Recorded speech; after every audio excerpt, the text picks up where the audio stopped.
Dishonored, for me, first of all, represents adding a new fictional place on the map of important non-existing cities.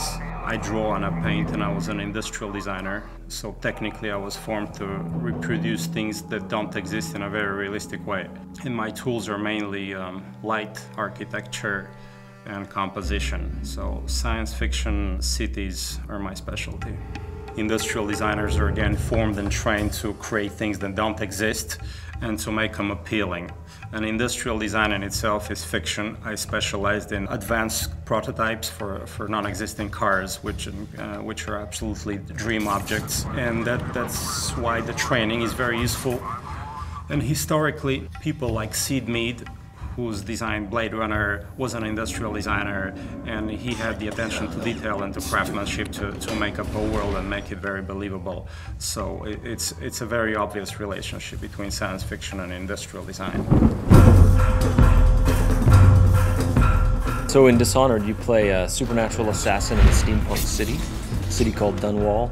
And the game has what I would describe as a non-photorealistic art style, led by Sebastian Maton and Victor Antonov. When we first started the project, Raf and I kept saying, this is London 1666. It was the last year of the plague and the year of the Great Fire. The city of London at that point is pivotal to the world and pivotal to history. The early creative influences were historical architectural pictures of London and maps of London. Start with a location. Where is this taking place? All kinds of representations from different artists, painters, photographers, and filmmakers.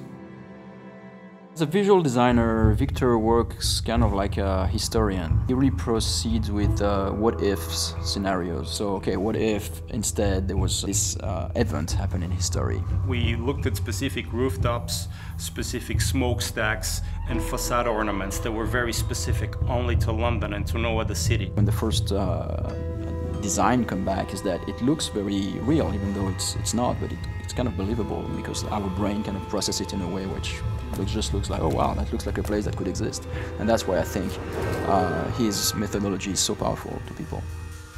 Donc on a étudié en gros les fogs, la nuit, la pluie, les skies qui sont très bas en fait et qui pèsent sur l'expérience du joueur. C'était vraiment une approche qu'on avait de ne pas faire un jeu où il fait soleil, très beau.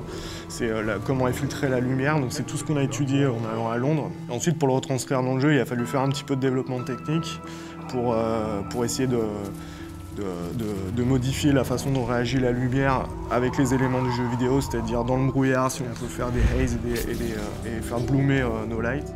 C'est un bon setup pour un jeu vidéo. Et c'est une ville qui comporte une rivière, donc c'était très important pour nous, pour les missions qu'on fait dans notre jeu. En fait, on n'a pas l'approche classique du jeu vidéo. On a vraiment voulu revenir à des bases classiques d'art pur, c'est-à-dire les références qu'on a. Elles n'ont rien à voir avec... on ne fait pas de recherche sur Google, on ne cherche pas à faire de choses génériques, on veut vraiment créer quelque chose d'unique.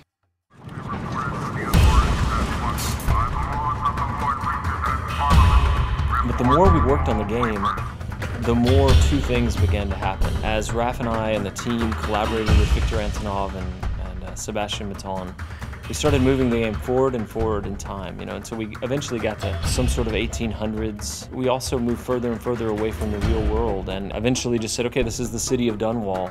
We were somewhere in this time period where there's a lot of technology, but there's a lot of mechanical technology going on. So we based everything on suspension, steam, and basic fuel. We wanted to bring some rock and roll into that and some modern elements. So we started adding more science fiction element, pulling it forward in time and including technologies from probably mid-19th century. So this was just one foundation, one layer. Up on this layer we built what happened to the city 30 years later, 70 years later, etc. Technology and the machines in Dishonored have again a specific narrative function. They tell the story of the ruler of the country who has a flair for industrial design and progress. So he's building bridges and buildings and fences and devices to modernize the city and to crush and oppress people as well.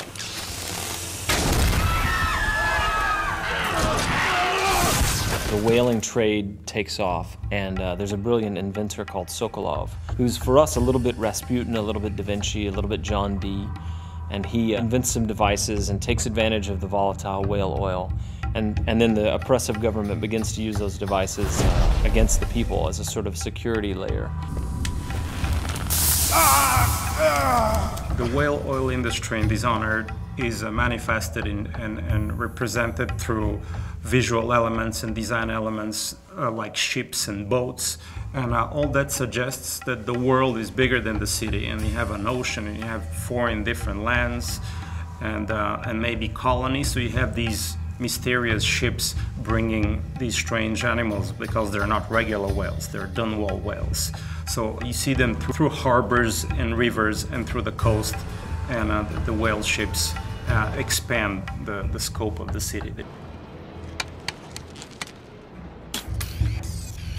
The characters and the character design in Dishonored are no different than the architectural design on the design of the light. We wanted to get into the identity of these characters. We looked into British morphology. How are the eyes set? How's the nose? How's the skin? Play with the grotesque and with the beautiful, and we stylize this into a variety of very real faces that have a backstory and a meaning to them. On a travaillé avec des gens un peu à travers toute l'Europe, et qui étaient vraiment des spécialistes en fait de l'anatomie pour essayer de ne pas perdre l'intention qu'on avait mis dans les visuels au départ.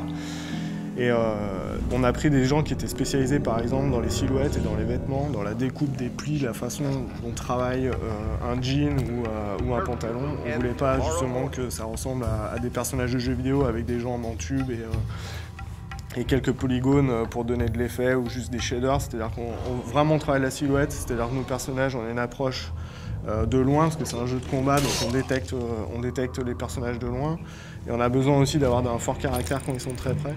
Ce qui rend vraiment les personnages de Dishonored uniques, c'est le fait qu'on a voulu les typer dès le début, en fait. On est parti dans cette stylisation. Et par exemple, au niveau des proportions, si je repense au City Guard, en fait, qui est un combattant, on n'a pas hésité à lui grossir les mains, à réduire sa boîte crânienne, pour vraiment qu'il ait le physique qui reflète ce qu'il fait dans le jeu. Et à l'opposé, on a par exemple les aristocrates qui sont beaucoup plus élancés, avec des fronts plus hauts, qui sont assez hautains, en fait, qui ont des visages vraiment durs. Ensuite, la deuxième approche, en fait, c'est de les passer en modélisation, en 3D pour le jeu.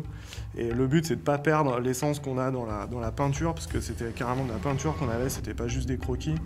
Et garder ça en 3D. Donc là, la contrainte, c'était plutôt technique, c'est comment garder quelque chose un peu de vivant et pas de tout générique, tout lisse. En fait, ce travail de stylisation qu'on a réalisé sur nos personnages, on a aussi voulu l'appliquer sur nos animaux. Ce pas des animaux qu'on a l'habitude de voir, ils sont vraiment particuliers.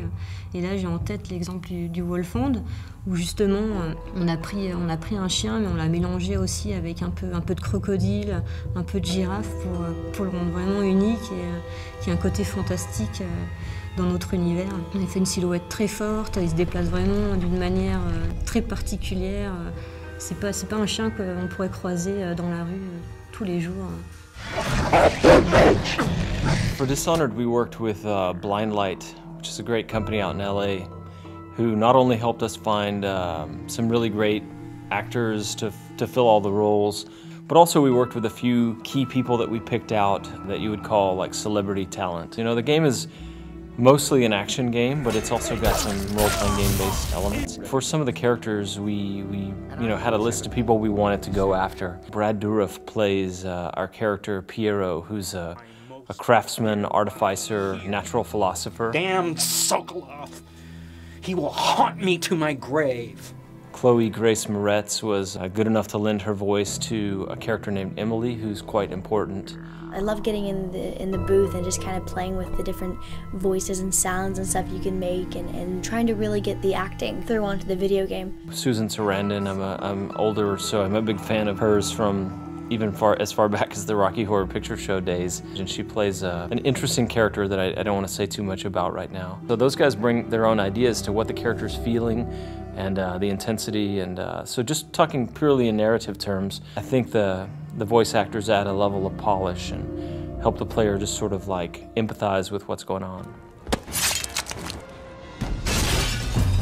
I want the Dishonored world to leave a souvenir and a memory in the player as if they had really been to this place and it moved them. And I hope it would stay in fiction as one of the places that will give people goosebumps and shivers.